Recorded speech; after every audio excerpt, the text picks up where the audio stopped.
The zero of an instrument is the lowest point of measurement it can detect, while the span is the difference between the highest and lowest points of measurement it can detect.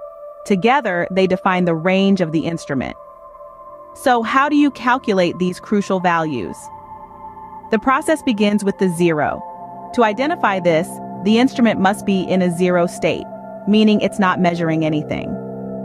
With pressure instruments, this is often achieved by venting the instrument to the atmosphere. With other types of instruments, you might need to disconnect the input or set it to a known zero state. Once the instrument is in this state, you record the output. This value is the zero of the instrument. Output. Now, on to the span. To calculate this, you need to introduce a full-scale input to the instrument. For example, with a pressure instrument, this might be the maximum pressure the instrument is designed to measure. You record the output again. Now subtract the zero from this value and voila, you've calculated the span.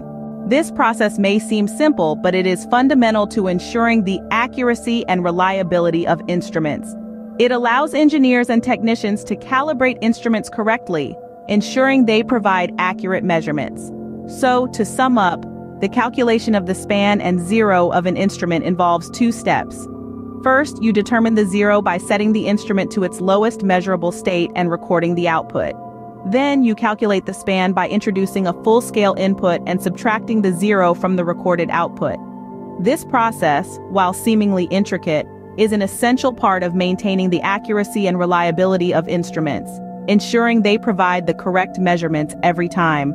So the next time someone asks you about the span and zero of an instrument, you'll be able to explain it with confidence and ease.